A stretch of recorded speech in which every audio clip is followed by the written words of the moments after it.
You're wrong if you think promotions are a financial decision. I've seen people getting promoted during layoffs. I've seen entire departments cut, except for one person who just got moved up the ladder because they were too valuable to lose. And today, I'm gonna teach you exactly how top performers engineer promotions, even when their company swears that there's no room. I'm AJ Mises, and I helped hire and promote talent at Meta. I've coached thousands of professionals through their career roadblocks, just like this one. What I can tell you is that promotions have far less to do with money than most people think. If you or someone that you know has ever landed a promotion during a hiring freeze or a budget cut, drop the story in the comments because I want to see them. Every week, somebody tells me, AJ, my boss says that they'd promote me, but there's no budget. What they don't realize is that they just got played. Because even during layoffs, companies do promote top talent since it's one of the smartest moves that they can make.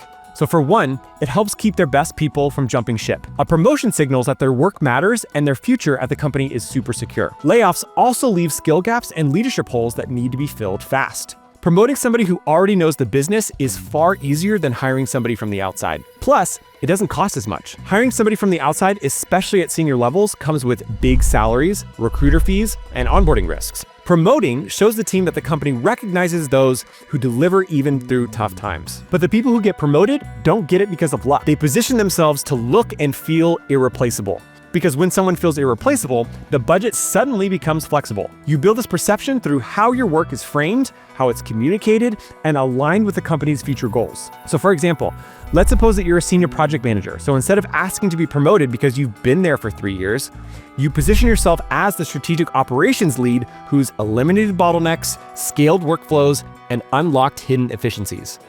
You're not asking for a raise like everybody else does. You're essentially making a really strong case that makes promotion look like the obvious answer. Companies will reward you if you frame your contributions as solutions to problems that they didn't know they had. When you tie your work to enterprise-level impact like cost avoidance, long-term risk mitigation, or scalable growth, execs are more likely to advocate for you. So the goal isn't to wait for a role to open up above you. The goal is to nearly create a role by showing them that you're too valuable to stay where you're currently at. When leadership sees that mismatch, they don't wait for the budget to open up. They simply reallocate it to you. But even if you frame your value perfectly, one thing still stands in your way: your manager's ability to fight for you. And most of them won't unless you give them exactly what they need. Most high performers get stuck because they assume that their work speaks for itself. But your manager isn't tracking your wins like you are. They're managing team drama, they're chasing deadlines, and they're attending meetings that should have been emails. Even if they love your work, they don't have a clear or even easy case to take to their senior leadership. And in most organizations, especially at companies like Meta, Salesforce, and Google, promotions don't just happen over coffee chats. They require formal decks, written approvals, teams around a table, and even panel reviews. The higher the stakes, the more your manager needs a case. So if you're sitting back thinking, my work speaks for itself, I've got news for you. Your silence is not going to get you promoted.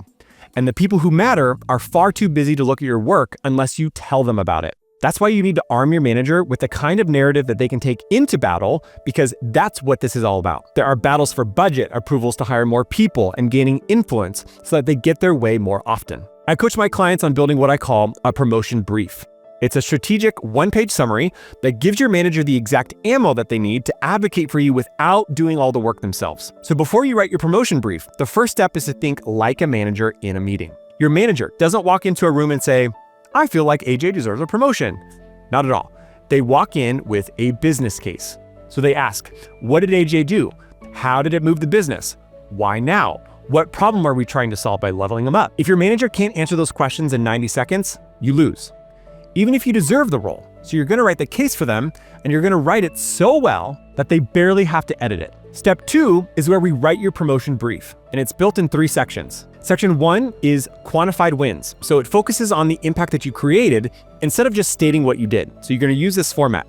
Did X, which resulted in Y, enabling Z. So for example, revamped onboarding, reduced ramp time by 32%, saving 250 plus manager hours per year. Closed 3 cross-functional deals, 900K in ARR, created strategic foothold in B2B SaaS vertical, streamlined workflow in QA, cut bug resolution time by 40%, accelerated product launch by 3 weeks. Section 2 is leadership behavior. This is where you prove that you're already operating at the next level. So for example, mentored 3 junior PMs, resulting in faster handoffs and reduced leadership escalations. Drove alignment between product sales and CS for Q2 rollout. flag gaps in go-to-market plan, which avoided a 6-week delay in APAC launch. This section helps to shift the perception from doer to leader. And that's key because promotions are about leveling up identity, not just output. Section 3 is where you answer the business-driven why now question. So I want you to ask yourself, what's happening in the business right now that makes your promotion make strategic sense?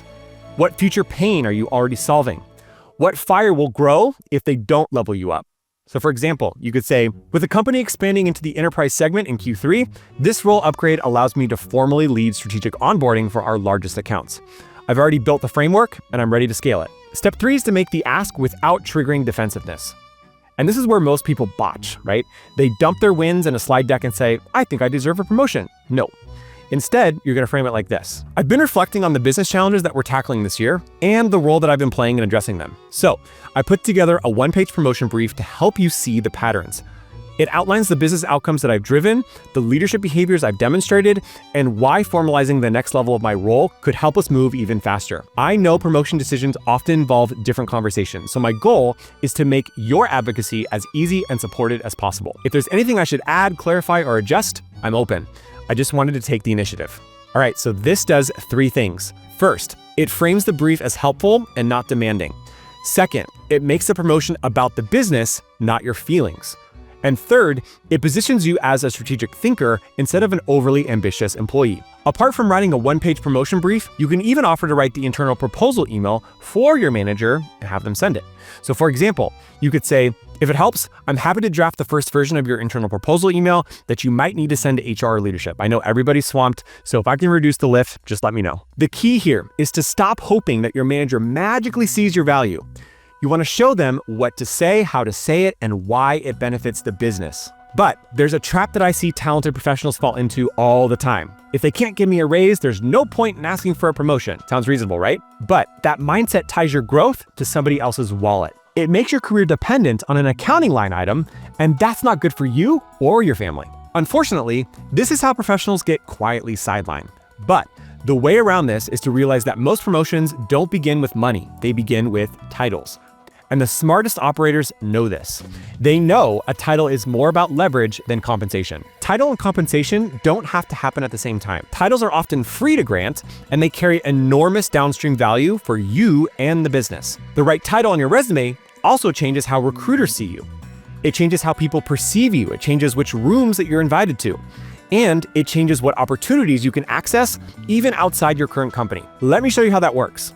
Recruiters don't search LinkedIn by salary history. They search by title. And hiring managers don't scan resumes for potential. They filter for roles that you've already held. So when you're holding out for that extra $10,000 before accepting the title of director, you could be leaving hundreds of thousands on the table in missed future opportunities. That's why the professionals I coach take the title now sometimes and use it to trigger job upgrades later. If this video is flipping a switch for how you see promotions, then this is just the start. I show high performers how to stop waiting and start creating really big career moves on their terms. So tap the subscribe button below and I'll give you advice like this free every week. When you secure a better title, you're going to start receiving LinkedIn messages from more important and powerful people. And then you can use the competitive offers that you receive to negotiate a salary bump with your current employer. But you can't just ask for a title and hope that it lands. You need to frame it in a way that makes it easy for your manager to say yes. Here's how you do that. First, anchor it in the business. Don't make it about what you want. Make it about the level that you're already performing at and how the title would allow you to have an even greater impact. Second, neutralize the risk. Make it clear that you're not asking for permanent change, you're proposing a trial window, or really a test drive. Third, offer clarity. Suggest a checkpoint and success metrics to make the evaluation easy. And finally, show maturity. Frame this as a professional growth strategy, not an emotional plea. Here's a script that you can use. I've been thinking about how I can accelerate impact in team or function, and it's clear that I'm already operating at the level of desired title. I know that budget is really tight right now, but I also know that titles shape perception. They unlock access and signal trust both inside and outside the organization. So what I'd love to explore is a 90-day interim title where I step into the responsibilities of blah formally with a check point at the end of that period. This gives us both clarity, and I get to prove my readiness with full visibility, and you get to de-risk the decision before making a permanent move. I'm happy to align on metrics or success criteria that we can track during that window. Would that be a fair way to move forward? If your manager seems on the fence, you could add this. If you'd like, I can draft a short success plan with a few measurable goals and behaviors tied to the role. And that way, we're crystal clear on what success looks like in the 90 days. Now, if you want help putting all of this into action, from building your promotion brief to scripting the exact conversation that makes your manager say yes, my team can help you. Inside my coaching program, we've helped thousands of professionals secure big titles, pivot careers, and land multiple six-figure salaries, even in really tough markets. We'll help you do this through one-on-one career strategy and executive level coaching so that you feel guided through each and every step. Book your free consultation now by tapping the link on the screen or here in the description, and I'm going to show you how to make your next promotion feel like the only logical move for your company.